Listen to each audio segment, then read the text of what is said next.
직전 수업 시간에 말씀드린 게 이제 투자 철학, 급품 같은 반드시 지켜야 되는 어떤 그 투자 철학 말씀을 드렸고, 또 종목 발굴을 어떻게 해야 되는지를 큰 트렌드의 변화 4가지, 그리고 거기에 더해서 신냉전 시대로 이전돼가는 요 어떤 구간의 국제 정치 질서, 그 변화에 따라서 맞는 기업을 고르고 골라서 여러 가지 절차를 검증하는 걸 제가 쭉 설명을 드렸고, 그러면서 제가 종목을 최종적으로 편입할 때 점검을 해야 된다라고 제가 그 수업을 했고, 이번에는 이제 종목 편입을 위해서 개별 종목들을 어떻게 평가하는지, 어떤 항목들을 평가해야 되는지를 삼성전자라는 종목을 예시를 들어서 제가 설명을 드리겠습니다. 주식을 함부로 사시면 안 된다는 거죠. 최소한 여기 보여지는 이 표에서 얘기하는 각각의 항목들에 대해서 여러분 스스로가 나는 이렇게 생각해 저렇게 생각해 하는 것을 채워 넣을 수 있어야 된다는 거죠.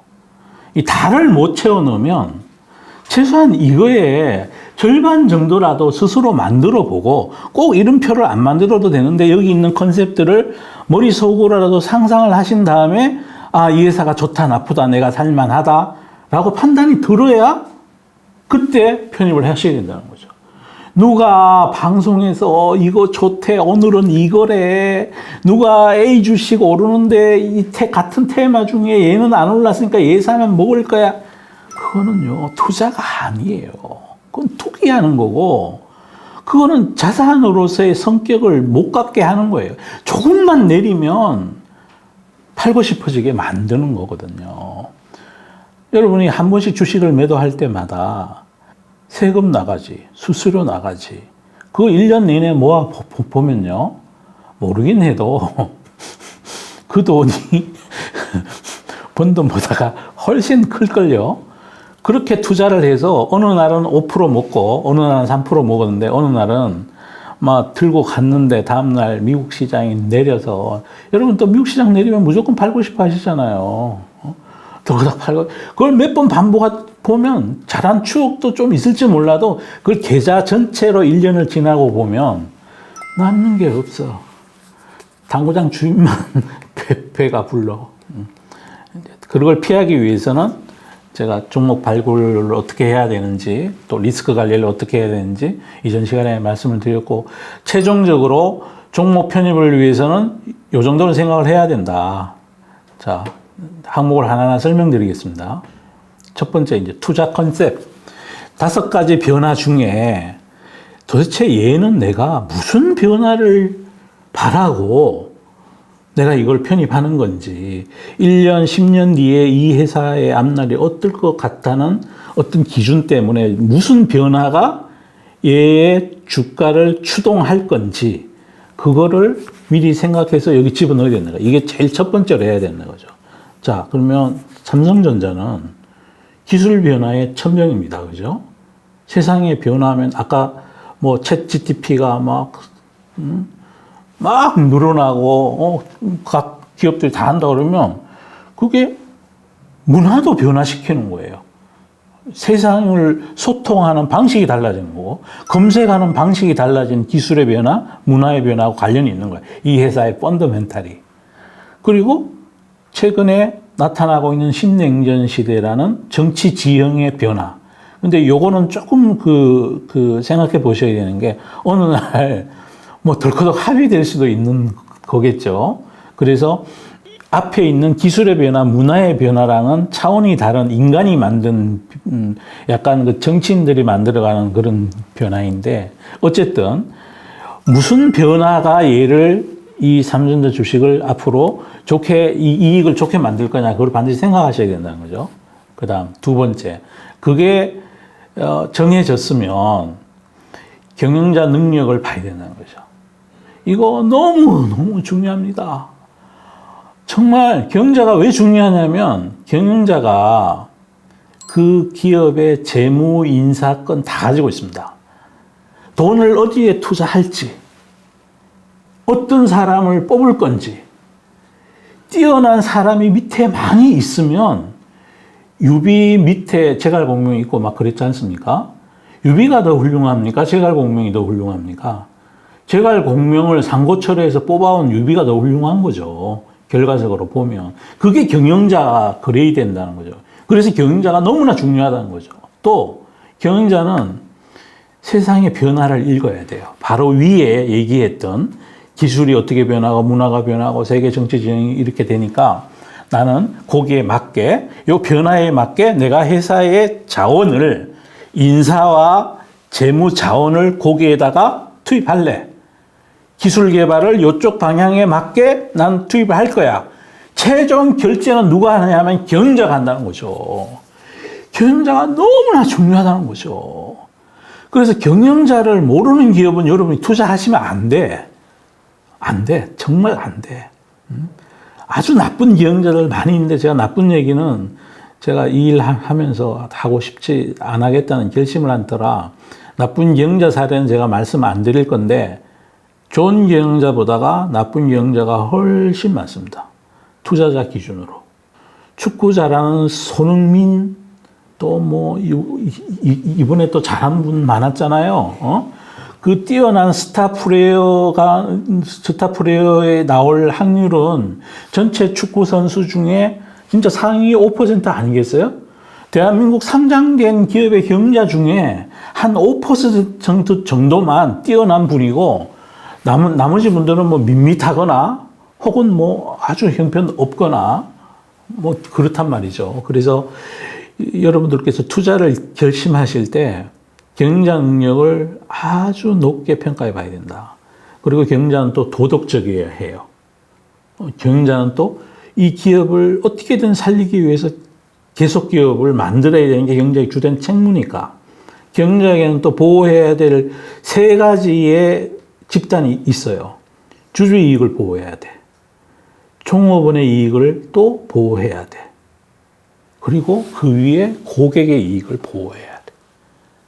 이 세 가지를 어떤 경영자가 어떤 방식으로 잘 지키는지를 여러분 꼭 보셔야 된다는 거죠. 요즘 ESG 경영, 그게 또 하도가 돼 있지 않습니까?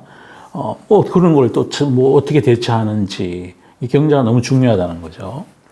그 다음에, 거기까지 검증이 됐어. 그러면 이제 지배 구조를 보는 거예요. 경영자도 뛰어나고 이 회사 클 것 같아.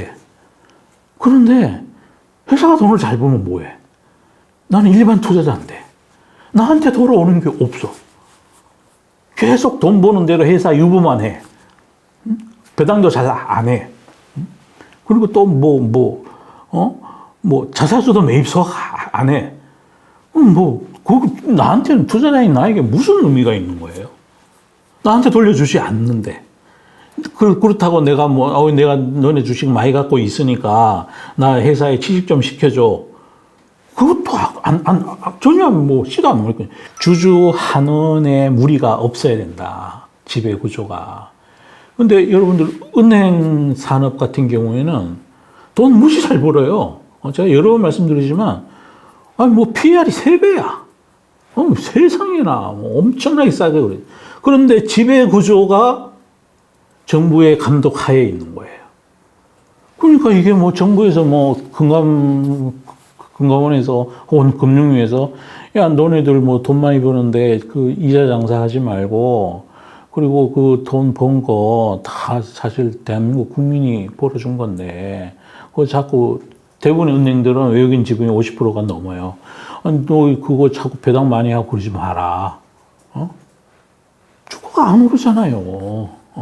언젠가는 그것 달라질 거라고 생각하지만 아직까지는 은행주가 그러니까 그 IMF 이후에 최근 20년 동안 공적 자금 투입된 게 180조인가 얼마 된대요. 근데 70%는 회수를 했고 30%가 남아 있대.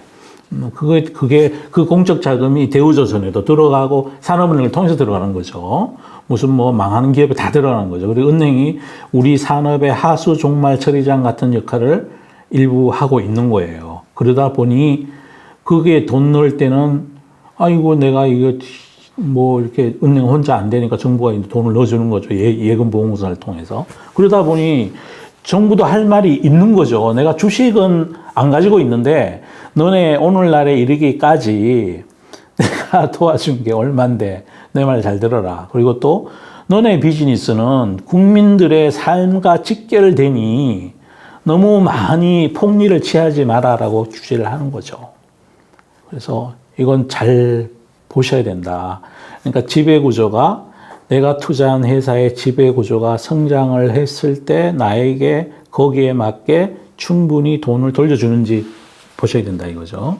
그 다음에 중요한 게 거기까지도 오케이 해서 그러면 그 다음에는 주가의 상대 위치를 봐야 되는 거죠. 이게 도대체가 장기간이 상승하고 있는 추세에 잠시 이렇게 멈춰 있는 건지 아무리 좋아도 주가의 추세가 계속 내려가는 데 있어요. 연봉 기준으로. 많아요, 찾아보시면. 턴어라운드 쉽지 않습니다. 이 역사의 무게가 쌓여 있는데 연봉 기준으로 패널이 쭉 하향하고 있는 회사는 절대로 투자하시면 곤란합니다. 누가 무슨 소리를 하더라도 투자의 대상은 추세가 이렇게 꾸준히 연간 기준으로 우상향하는 회사. 이런 회사가 일시적인 경기 이슈로 한번 이렇게 내려오고 이럴 때는 베스트 찬스인 거죠. 주가의 상대적 위치를 반드시 보셔야 된다는 거죠. 무지무지하게 좋은데 1, 2, 3번 다 좋은데 주가의 위치가 막 위로 너무 솟아 있어. 사면 안 돼, 그거는. 상당히 오랜 기간 동안 고생할 수 있어요. 그래서 주가의 상대적 위치를 연봉 기준으로 확인하셔야 된다는 거예요. 네이버나 삼성전자 같은 경우에 5만 원대, 삼성전자 5만 원대, 그 다음에 뭐 네이버 20만 원대는 20만 원 무너졌을 때 작년 연말에 제가 방송하면서도 말씀드렸지만 장기적인 추세가 가는 그 패널상에 딱 정말 딱 거기 저점 부근에 위치해 있었어요. 아주 마음 편하게 접근할 수 있는 거였다는 거죠. 그 다음에 주가의 상대 위치가 제가 여기 이제 순서를 중요한 순서대로 해놓은 거거든요. 얘가 하나가 아니라 first, second, third 이런 개념으로 이해해 주셔야 돼요. 그 중요도가 틀리다는 거죠. 제일 위에서부터. 그 다음에 업의 본질이에요. 아니 도대체 이 회사가 뭘 하는 게 진짜 하는 게 뭔지 풍력주라는데 실제 하는 거 보면 주단조이고 태양광 주식이라는데 태양광 주식에 여러 가지가 있잖아요. 그 테마에 묶여 있는 게 요 그 어떤 수직 계열화된 인더스트리에 원재료 하는 놈이 있고 중간에 뭐 패널 만드는 애가 있고 모듈 하는 애가 있고 뭐 여러 가지가 있을 거 아닙니까? 그러니까 그 업의 본질을 정확히 보셔야 된다는 거죠. 얘가 태양광하고 관련이 있는데 도대체 얘 업의 본질은 기술적 혜자가 있고 상대적으로 경쟁 우위에 있어서 오랜 동안 높은 마진을 누릴 그런 업의 본질인지 아니면 누구든지 마음만 먹으면 다 할 수 있는 건지. 삼성전자는 누구든지 마음만 먹으면 다 할 수 있는 일이 아니에요. 반도체는 돈만 많으면 지금도 따라올 수 있어요. 원래 미중 패권전쟁 하기 전에 그 전에 있었던 게 미일 패권전쟁이에요. 1960년대부터 80년대 말까지 미국은 일본 때문에 힘들어 죽었어요. 처음에는 차로 힘들고 미국 막 그 무역 수지 적자에 뭐 거의 대일 무역 수지 적자의 상당 부분은 자동차에서 생겨요. 그 뒤에는 반도체로 또 미국이 엄청 진짜 개고생을 했어, 개고생을. 그래서 이제 그건 다음에 제가 그 일본에 대해서 일본이 앞으로 다시 일어설 수 있는가 혹은 이제 그런 것 때문에 제가 그 부분을 특집으로 한번 다룰 겁니다. 자료는 다 준비되어 있고. 그래서 그때 이제 말씀을 드릴 거고. 어쨌든, 얘의 반도체 쪽은 우리도 일본이 잘 하던 거를 미국이 잘 하던 거를 일본이 뺏어갔고 일본이 잘 하던 거를 미국이 일본 견제하는 그 틈을 빌어서 우리가 가지고 온 거예요. 1983년에 도쿄 선언이라고 있어요. 돌아가신 이건희 회장님께서 진짜 나라를 위해서 큰일을 하신 거예요. 우리 지금 원래부터 반도체 투자할 거다. 사람들이 다 무슨 헛소리 한다고 그랬어요. 근데 그에 맞춤돼서 몇 킬로바이트, 64든가 256킬로바이트. 하여튼 그걸 생산을 내가 그때부터 죽였고. 그 얘기인 즉슨 지금도 어느 누군가가 나 메모리 할래 그러고 돈 지르고 그러면 할 수 있다는 거예요. 그래서 기술의 경쟁력은 업의 본질은 반도체는 약간 디지털 기술인데 그래서 누가 침범할 수는 있는데 지금은 너무 세월이 많이 흘러서 돈을 어마어마하게 들이부어야 돼요. 그러다 보니까 업의 본질이 해자가 좀 존재해 있는 거고 그 다음이 뭐 가전, 통신 장비 및 핸드폰 뭐 이런 것들이에요. 요거에 대해서 또 점검해야 될 게 밸류에이션을 점검해 봐야 돼요. 이건 주가의 상대적 위치랑 비슷한 건데 아니 도대체 얼마나 얘가 싸고 비싼지 이 역사적인 PBR 밴드의 하단인지 상단인지 그걸 꼭 봐야 된다는 거죠. 그 다음에 저번에 리스크 말씀하실 때 제가 강조했던 거 있죠. 유동성도 엄청 중요한 거다. 뭐 다 싸고 다 좋은데 거래가 뭐 하루에 20억밖에 되질 않아. 그런데 나는 한 5억을 투자하려고 그래. 방법이 없어. 그건 사면 안 돼. 그 다음에 변동성이 높지 않아야 돼요. 그건 또 리스크 강의 때 말씀드렸고 산업 내 지위가 글로벌 넘버 원인지 그냥 이렇게 여러 좀 올라졸망하는 곳 속에 원 오브 데임인지 이거는 왜 중요하냐 하면 가격 증가력 때문에 그렇습니다. 그러니까 원자재 가격이 올랐을 때 소비자에게 증가할 수 있느냐 없느냐 그것 때문에 이게 산업 내에 얼마나 강한 산업자인지 봐야 된다는 거죠. 진입장벽 여부 판단하셔야 되고 또 실적 추이도 봐야 돼요. 이제 경기 민감제인 경우에는 실적이 막 올라가고 있는지 하향하고 있는지 올라가고 있는 중이면은 슬슬 팔 준비를 해야 되고 막 실적이 꼬꾸라지고 있는 중이면은 이제 슬슬 살 준비를 해봐야 되는 거니까 내가 사고 난 다음에 1, 2년 내에 실적이 딱 돌았으면 경기 민감제 성격을 지닌 이 인더스트리에서는 베리 굿인 거죠. 그래서 실적 추이가 하향하고 있는지 상향하고 있는지 구조적 성장주는 꾸준히 올라가고 있어야 되고 경기 민감제는 올라가고 있는 중에 잘못하면은 덜커덕 걸립니다. 경기가 좋아지면 미국 연준이 금리를 올리고 금리를 올리면 경기가 다시 대행하고 위축과 확장을 반복하는 사이클에 걸린다는 거죠. 주가의 주된 변동 요인 시장에서 이제 플레이되는 주식들마다 주가의 변동 요인들이 달라요, 다. 뭐 삼성전자 같으면 상승하는 구간에는 반도체 현물 가격이 주가를 들었다 놨다 하는 구간이 되고 또 경기 민감제니까 경기 전망도 당연히 있을 거고 데이터 산업의 미래가 어떻게 될지 챗 GTP가 앞으로 많아지고 그다음에 차량용 반도체 많이 늘어나고 그러면 데이터 산업은 어차피 많이 늘어날 거고 이런 전망을 여기 집어넣을 수 있어야 된다. 그 다음에 또 얘는 6개월 선행하니까 실적 추이의 전망치도 쳐다봐야 된다. 그리고 그것도 점검해서 여기 집어넣고 그 다음에 삼성전자는 시가총액이 크잖아요. 그러면 선물 매매나 연계된 인덱스들이 들었다 놨다 해요. 그래 그걸 모른 채로 가령 오늘 시장이 코스피가 상승하면 끝났거든요. 오늘 만기일인데. 근데 외국인들 파생의 포지션을 이렇게 분석해 보면 지금부터 3월 시장은 또 위로 막 오를 것 같아. 왜냐하면 걔들이 포지션을 위로 올라가야 돈이 되는 포지션으로 만들어 가고 있는 것 같아요. 최종적인 건 제가 확인을 해봐야 될 것 같고. 어쨌든 그러면은 파생상품 시장에서 돈을 벌기 위해서 외국인이 삼성전자를 살 수 있어요. 그래서 그런 수급도 일시적으로 이렇게 움직이는 것들을 얘는 시총이 크니까 봐야 된다. 그 다음에 기업의 역사적 위치.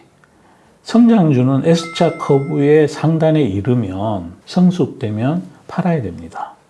그래서 이게 얘가 성장주인지 아닌지 판단해서 해야 되는데 저는 이제 그 기업의 역사적 위치를 뭐 로마의 역사 뭐 이런 거에도 비춰보고 그러는데 저는 이제 한국 사람이니까 조선의 역사로 비교하시면 여러분들이 이해하기가 너무 쉬울 것 같아. 조선이라는 나라가 건국이 된 다음에 이성계가 건국 딱 됐을 때 고려도 똑같았어요. 왕건이 만들어서 쭉 올라가다가 원나라의 침범을 받고 쇠퇴하기 시작해가지고 그 뒤에 마지막에 공민왕이 진짜 개혁을 열심히 하려고 그랬는데 안 되잖아요. 세월의 무게를 못 이기는 거야. 덕지 온 이 역사의 막 그 때가 사회 전체에, 관료들 전체에, 궁궐에 다 끼어가 있는 거예요. 그러다 보니까 그 무게를 못 이기고 새로 그게 혁신돼서 조선이 생겨버린 거예요. 그럼 조선의 역사로 봤을 때 태조 이성계 시절은 이제 어떤 주식으로 보면 창업한 거야. 그래서 막 기반을 인프라를 만들고 한 거를 정도전이도 하고 하는 거 그걸 또 공고히 시킨 게 태종이 공고화 시킨 거예요. 성장이 시작한 거야. 그러다가 세종의 시절에 태종이 미리 뿌려놓은 애민정신 바탕하에 교육을 제대로 받아가지고 쫙 올라가요. 올라가다가 세조, 뭐 성종 여기까지 막 잘 올라가다가 전쟁을 맞죠. 전쟁을 왜 맞았느냐? 명종, 그러니까 이 연산군 거기서부터 문제가 생기기 시작한. 기업으로 보면 컴플라이언스가 개판인 거지. 거기서 또 문제가 생겨서 중종 반정하고 나서 그 다음에 이제 명종 시절에 유명한 문정왕후 그때부터 사하가 처음 일어났어요. 그 중종 시대 때부터 무슨 뭐 조광조 때려잡기 하고 뭐 난리가 그러다가 이제 우리가 일본이 야욕을 품었기 때문에 임진왜란이 일어났을 수도 있지만 우리가 준비할 수도 없는 정도로 기업으로 치면은 성숙기를 지나버린 거예요. 그러다 보니까 전부 그냥 지금 몇 년 동안의 평화에 취해서 아무도 전쟁을 준비하지 않고 아무리 외치고 떠들어도 이미 까맣게 잊어먹고 있는 거야. 그게 세월의 때가 묻는 거거든. 기업도 똑같은 것 같아요. 그 뒤에 조선의 역사를 보시면 병자호란까지 얻어맞고 그러고 나니까 정조 시절에 한번 기억을 해보려고 그러잖아요. 안 되잖아, 그런데. 세월의 때가 묻어 있으니까. 그래서 저는 오랜 시간 동안 이 누적된 세월의 무게를 예전에 성공했던 추억을 똑같은 방식을 답습해서 그걸 돌려놓으니까 굉장히 어려운 것 같아요. 나라를 바꾸는 수밖에 없어, 그러면. 기업도 똑같다는 거죠. 그래서 이 기업은 도대체 조선의 역사로 치면 세종 시절인지 제일 좋은 거는 태종 시절 걸 사면 돼. 창업하는 거를 사면 잘못하면 이제 벤처에서 잘못하면 망하니까. 그래서 궤도에 딱 올라가서 머리를 들기 시작할 때 세종 시절의 주식을 사면 제일 좋을 것 같아요. 근데 삼성전자는 세종 시절은 분명히 지난 것 같아. 근데 2차 전지 산업은 저는 이제 거의 태종 시절인 것 같아. 제 생각에. 그래서 얘는 도대체 사람의 인생으로 또 치면 20대인지 50대인지 70대인지 그걸 보고 사야 된다는 거죠. 가치주 중에는 70대가 많아요. 그래서 저 가치주 별로 안 좋아해요. 젊고 이왕이면 싱싱한 나라를 사야 된다. 그리고 기업이 어느 에이지인지 그건 앞에를 보면 알 수 있죠. 그 다음에 이거는 이제 주식 매입할 때가 이제 시장이 얼마나 흥분해인지 이거 반드시 봐야 된다는 거죠. 온통 그쪽으로 다 몰려가 있으면 삼성전자가 아무리 좋아도 8만 전자, 9만 전자 되면 안 된다는 거예요. 사면 안 된다는 거예요. 흥분해 있다는 거죠. 흥분해 있다는 거예요. 그때 주된 특징이 뭐냐 하면 대중이 사요. 대중이 사고 오랫동안 들고 있던 외국인들은 팔아. 기관들도 팔아. 기관은 그 사이점 어디에 있는 것 같고 꼭 봐야 된다는 거죠. 이게 어떤 주식이 오늘도 이제 막 그 어떤 2차전지 섹터가 많이 올라갔는데 그거의 주된 매수 주체가 누구냐면 외국인이에요. 개인들은 나 이거 오늘 팔았다가 10% 싸게 사야지 하고 팔잖아요.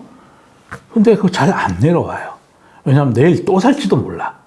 그래서 시장의 흥분도는 주가의 흥분도를 얘기하는 게 아니고 주가의 흥분도도 중요하지만 투자 주체가 흥분한 주체인지 대중인지 그걸 봐야 된다는 걸 제가 의미하는 거예요. 그 다음에 하드웨어 회사인지 소프트웨어 회사인지 하드웨어보다는 소프트웨어 회사가 훨씬 확장력이 커요. 그건 여러 번 제가 말씀드려서 알고 계실 거고 필수 소비재인지 경기 민감재인지 또 B2C인지 B2B인지 이것도 다 챙겨야 돼요. 필수 소비재는 그냥 한 번 산 다음에 그냥 가만히 들고 있으면 돼. 특별한 일이 없는 이상. 근데 경기 민감재는 매매를 꼭 해야 된다는 거죠. 경기 민감재를 사놓고 나 장기 투자한다? 바보도 그런 바보가 다시 없어. 왔다 갔다 하는데 그걸 왜 그걸 장기 투자를 해? 경기 민감재는 샀다 팔았다를 좀 해야 됩니다. 근데 경기 민감주 중에 예를 들어 삼성전자처럼 기술 문화의 변화, 여기 큰 시임 글로벌 1등 사업자니까 경기 민감주인데 상승하는 채널 안에서 등락하는 거예요. 우상향은 계속 유지하고, 요런 거를 장기 투자하는 건 그나마 나은데 그것도 아닌 경기 민감제를 장기 투자, 트렌드도 없는 회사를 장기 투자하는 건 정말 저는 아니라고 생각합니다. 필수 소비재는 꼭 가지고 가면 되고요. 이거는 워렌 버핏 선생님께서, 투자의 현님께서 제일 좋아하는 섹터가 필수 소비재입니다. 끝없이 우상향하는. 그 다음 B2C냐 B2B냐, 이거는 왜 저는 중요하다고 생각하냐면, 이제 삼전자 아닌 다른 작은 기업들 같은 경우에 스몰캡 중에 B2B는 제가 펀더멘탈을 확인할 길이 없어. 밤 사이에 갑과 을의 경자가 한판 대판 붙고 나면 다음날 아침에 주가가 하한가가 있어. 갑과 을의 관계가 존재하는 거예요. B2B는 기업이 기업한테 파는 거예요. 그런데 어느 날 밉보여가지고 펀더멘탈이 관계에 의해서 형성되어 있을 수 있거든요. 서로 사이가 좋아서, 예를 들어 뭐 사돈지간이어서 어떤 A 기업이 아주 큰 회사인데 B가 사돈 기업이야. 그래가 뭐 쭉 갔는데 갑자기 딸하고 며느리 뭐 하여튼 사위하고 아들이 이혼을 해버렸어. 그럼 어떻게 될까요? 그러니까 B2C는 그런 리스크가 없이 내가 얼마나 이 회사의 제품이 팔리는지를 내가 확인할 수 있다는 거야. 그러니까 정보를 안 들어도 돼. 내가 시장에 보면 뭐 예를 들어 음식료다 그러면 뭐 마트에 가서 요즘 뭐가 많이 팔리는지, 뭐 편의점이다 그러면 사람들 편의점이 얼마나 많이, 이걸 확인할 수 있다는 거죠. 갑을 관계에 대해서도 제가 여러 번 강조해 드리는데, 이왕이면 갑회사 사야 됩니다. 을회사의 운명은 갑에 종속되기 때문에 우리나라의 시가총액이 큰 회사 중에 엄청난 을회사 하나 있어요. LG 이노텍인데요. 이건 뭐 주가가 뭐 애플 따라서 너무 움직이니까 나는 그냥 LG 이노텍만 분석해서 사고 싶은데 저절로 애플을 분석해야 돼. 피곤해 죽겠어요. 피곤해서. 그래서 갑과 을을 잘 봐야 되고 갑기업을 투자해야 된다. 그건 저번에 이제 설명드린 거고, 잠재적 리스크가 뭔지 장밋빛 뇌피셜만 보지 마시고 스스로 판단하지 말고 리스크에 대한 것도 미리 컨틴전시 플랜을 만들어야 된다, 이런 말이고요. 외국인 지분율도 굉장히 중요해요. 왜냐하면 그래도 FM대로 주식을 배운 분들이 많아요. 특히 큰 종목일 때는. 그래서 이 지분율이 높은지 낮은지, 제가 지금 만든 종목 편입을 평가표 이거보다도 더 인덱스하게 그들은 공부해서 편입을 한다니까요. 그리고 한번 편입하면 오래 가지고 가고, 큰 종목 얘기해. 작은 GCR 만한 거 말고, 검은 머리 홍콩 외국인 말고. 그 다음에 이제 계절 구분인데요. 이거는 이제 구조적 성장주나 이런 회사들에서 경기 민감주 이런 거에 관련된 건데, 뭐냐 하면 씨를 뿌릴 때가 있고 거둘 때가 있는 거 아니에요. 그래서 지금이 겨울을 지나서 봄이면 씨 뿌릴 때인 거죠. 그리고 여름 되면 무성하게 자라고 가을 되면 추수할 때인 거야. 근데 사시사철 푸른 것도 있지만 계절 따라서 옷은 또 바꿔 입는 거고, 대나무도 그러고 소나무도 그러고. 소나무 낙엽 지는 거 많이 보셨죠? 소나무 밑에 가면 솔잎이 막 있잖아요. 그 소나무도 낙엽이 진단 말이에요. 그것처럼 이게 이왕이면은 씨 뿌릴 계절에 투자를 해야 되는 거죠. 그렇다고 무조건 봄이라는 게 아니고, 씨를 뿌린다는 거는 이 회사의 어떤 주기성을 봤을 때 지금이 씨를 뿌릴 때인지 거둘 때인지를 알아야 된다는 의미를 제가 말씀드리는 거예요.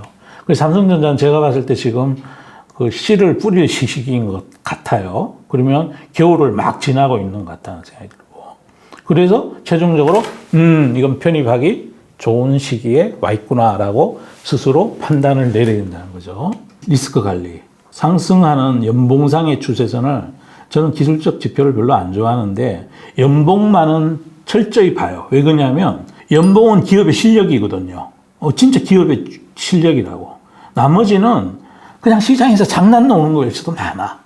그리고 막 일시적인 이유로 인덱스상의 이유든지 뭐 무슨 어디다 뭐 지수에 편입된다든지 아니면 그걸로 왔다 갔다 그리고 또 뭐 운용사 매니저 한 명이 바뀌었다고 또 주식을 작살내놓기도 오만 일이 다 생긴단 말이에요. 국민연금이 판다고 내리고 뭐. 그래서 그렇더라도 연봉의 추세를 오래 장기간 동안 깰 수는 없어요. 왜냐? 돈에 눈이 달렸기 때문에 반드시 어느 누군가가 가매도를 시키면 연봉의 추세를 다시 돌려놔요.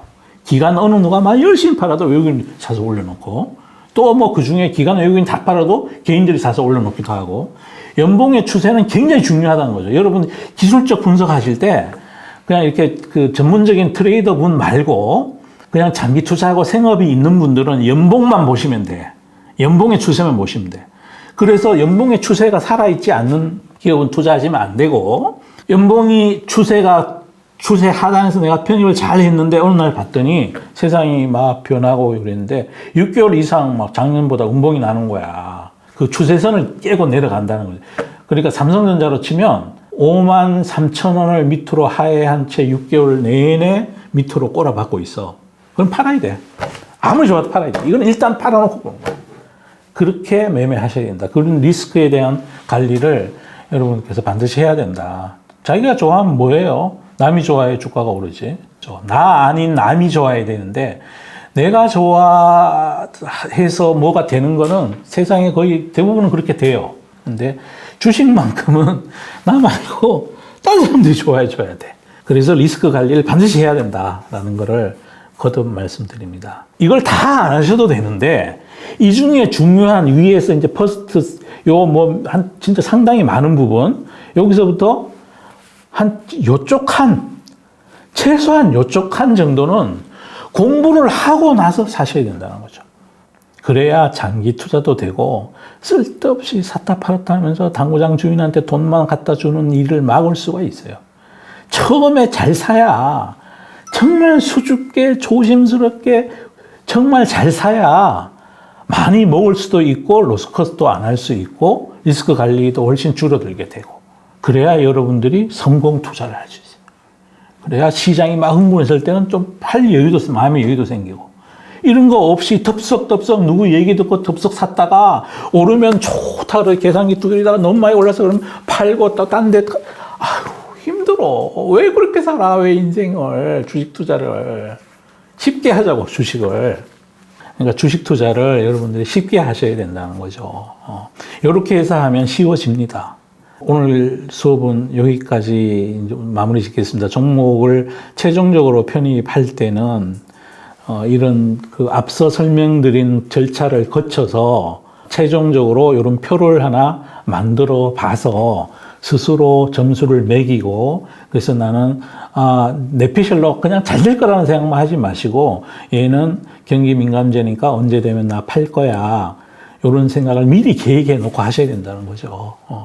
성공 투자하시길 바랍니다. 대박 나십시오.